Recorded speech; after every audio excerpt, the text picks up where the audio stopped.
Bonjour Gilles Pouzin. Bonjour Thibault. Vous êtes journaliste financier, vous êtes rédacteur en chef et fondateur du site deontophy.com. Je vous reçois pour parler du célèbre match entre l'immobilier et la bourse. Alors la première question que j'ai envie de vous poser, c'est où est-ce qu'on en est aujourd'hui? Quel placement privilégié pour les ménages? Je me souviens qu'à la question à qui gagne le match finalement, il y a un an, vous avez donné une interview à boursorama.com où vous disiez finalement personne ne le gagne. Est-ce qu'on en est là aujourd'hui aussi? Absolument, on en est toujours là et c'est un sujet qu'on traite effectivement régulièrement sur deontophy.com et puis chez les gens qui ont la gentillesse de nous inviter sur leur antenne. Et c'est très difficile de dire qui gagne le match parce que c'est quand même le match entre les choux et les carottes. Donc est-ce qu'il y en a un qui est meilleur que l'autre? C'est un peu une question de goût, on va dire, une question de goût, de caractéristiques, de façon de les cuisiner, enfin tout ça.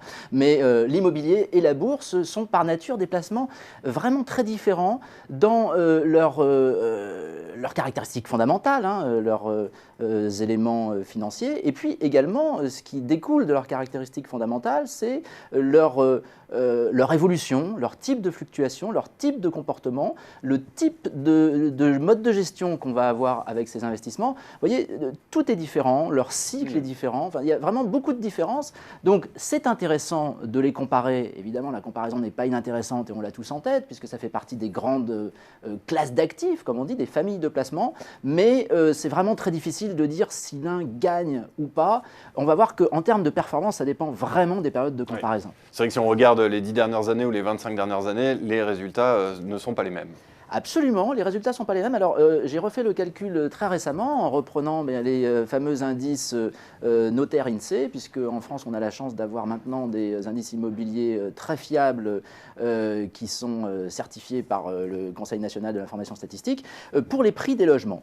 Seulement pour les prix des logements. Vous savez qu'en France, on n'a pas de bonnes statistiques pour l'immobilier de bureau, par exemple, comme dans beaucoup d'autres pays du monde. Donc, quand on parle déjà de l'immobilier contre la bourse, on parle généralement des logements. Eh bien, les logements, si on prend, ça dépend vraiment de la période. Si on prend une évolution sur 20 ans, de 1995 à 2015, on voit que le CAC 40 a gagné environ 150%. Et que sur cette même période, l'immobilier de logement français, donc province en général, a gagné 140%. Donc sur 20 ans, 150% pour le CAC 40, 140% pour les logements hors Paris, un peu plus à Paris, c'est quand même 217% de hausse sur cette période. Disons que les ordres de grandeur sont un peu les mêmes. Mais évidemment, sur des périodes plus courtes, c'est très différent, puisque de 2005 à 2015, par exemple, on sait que c'est une assez mauvaise période pour la bourse, puisqu'en 2005, on était revenu à un niveau qui était quand même assez proche du niveau actuel, puisque sur 10 ans, l'indice CAC 40 n'a pas bougé. Il est à fin 2015 par rapport à fin 2005 en baisse de 1,7%. L'immobilier de province, pas tellement plus, puisque de fin 2005 à fin 2015, lui n'a pas réussi à effacer le passage de la crise, il est à seulement plus 5%.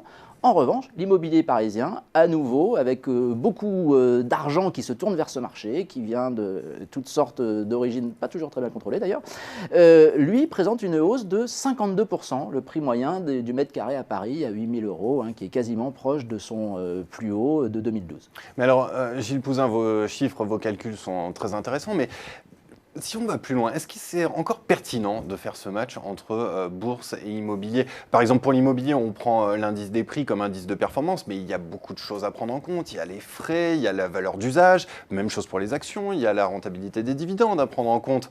Tout cela, on ne le voit pas quand on fait ce match tel que vous nous le faisiez. Absolument. Et c'est probablement justement un des intérêts de faire cette comparaison, c'est qu'à partir du moment où on essaye de comparer, on va aussi comparer les outils de comparaison.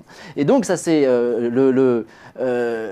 c'est un petit peu le hobby des statisticiens de se dire mais finalement que veut dire cet indice? Quelle est sa signification? Et vous venez de le dire, l'indice CAC 40 c'est l'évolution du prix des actions, et encore des actions qui sont dans cet indice dont on change les composantes. Donc ce ne sont pas les mêmes sociétés du CAC 40 aujourd'hui qu'il y a 10 ans. L'indice immobilier, vous l'avez dit, l'indice immobilier c'est un indice, on dit dans le langage statistique, hédoniste. Ça veut dire qu'on prend les choses telles qu'elles sont, mais on ne prend pas en compte le coût nécessaire à leur maintien dans l'état dans lequel elles sont. On prend l'évolution des prix de l'immobilier, mais à aucun moment on ne prend en compte dans cet indice des prix immobiliers les changements de normes, les doubles vitrages, chauffage, le changement d'électricité, la fin des tuyaux en plomb, enfin, toutes les rénovations qui ont dû être faites, les mises aux normes, les extincteurs dans la cage d'escalier, enfin, tout ce qui peut être nécessaire au maintien de l'immobilier dans un état d'être revendable n'est pas pris en compte dans cet indice. Donc ce sont effectivement, en termes de performance, déjà des indices très différents.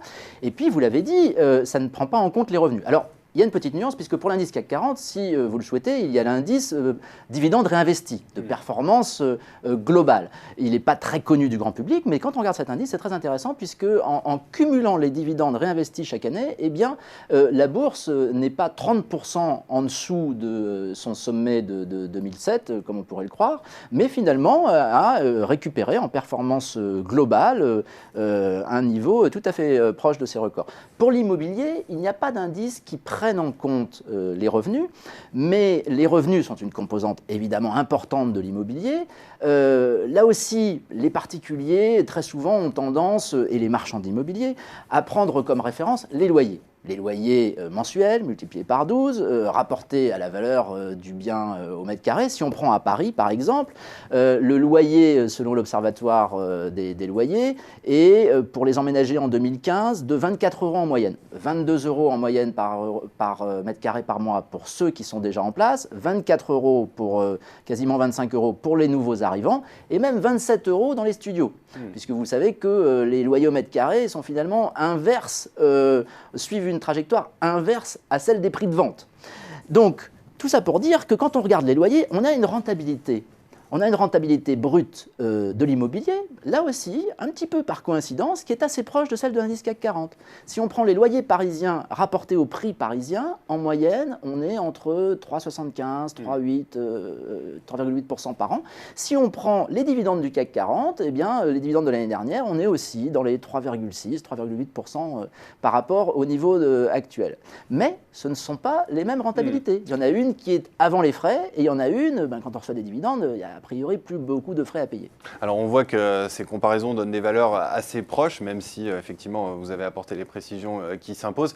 Pour terminer, pour ne pas laisser les gens qui nous regardent sur leur faim, si on doit trancher aujourd'hui avec une lecture hédoniste de la situation, qu'est-ce qui gagne, bourse ou immobilier? Où sont les plus gros risques? C'est la volatilité sur les marchés ou alors est-ce qu'il y a un risque de bulle sur l'immobilier dont il faut se méfier? Oui, alors c'est une question très intéressante puisqu'on en discutait tout à l'heure en antenne. Vous disiez l'immobilier a une réputation de sécurité. Et ça, c'est très intéressant parce que c'est une réputation seulement. Mais quand on regarde la réalité, si l'immobilier était un placement si sûr et la bourse un placement si risqué, les caisses de retraite, qu'on suppose être des gens a priori assez informés sur la prudence en matière d'investissement, n'investiraient pas 10 fois plus en bourse qu'en immobilier, entre 5 et 10 fois plus, ce qui est généralement le cas. Donc les risques en fait ne sont pas du tout de même nature.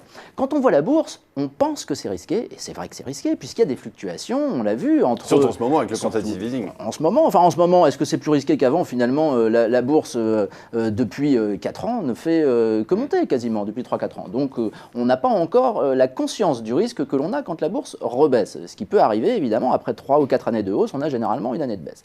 Mais donc, si on prend les évolutions de la bourse, on a plus 100%, moins 2 tiers, etc. Des grandes fluctuations et ça inquiète. Si on prend l'immobilier, les fluctuations sont beaucoup plus lissées.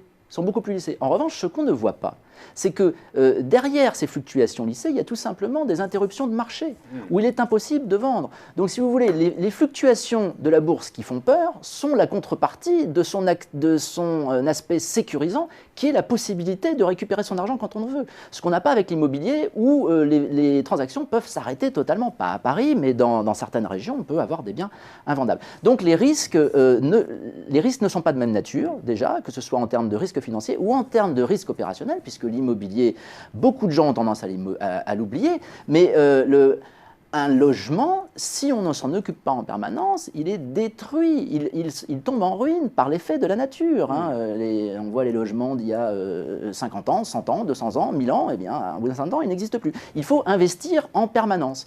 Il faut investir, il faut faire face à des risques opérationnels, des risques, ça peut être la fuite d'eau, l'état de péril, si jamais il y a les fondations qui se fragilisent. Enfin, il peut y avoir toutes sortes de risques opérationnels, de risques de gestion, gestion, la copropriété qui devient trop endettée, c'est le cas d'un quart des copropriétés en France quand même. Donc il y a toutes sortes de risques, le risque aussi de location, est-ce qu'on va avoir des impayés, est-ce qu'on va avoir des litiges, est-ce que l'appartement va être en bon état. Donc c'est vraiment pas la même nature, ça reste un placement très intéressant et que l'institutionnel comprenne bien, notamment pour se protéger de l'inflation, parce que globalement les loyers quand même suivent à peu près le pouvoir d'achat. En revanche, les risques ne sont pas du tout les mêmes, mais si on prend l'analyse des gérants de caisses de retraite, il y a davantage de risques avec l'immobilier qu'avec la bourse. D'accord, mais en tout cas, difficile de trancher dans ce match. En tout cas, merci Gilles Pouzin d'être venu nous parler de ce fameux match entre bourse et immobilier. Je rappelle que vous êtes le fondateur et le rédacteur en chef de deontophie.com. Merci beaucoup. Merci.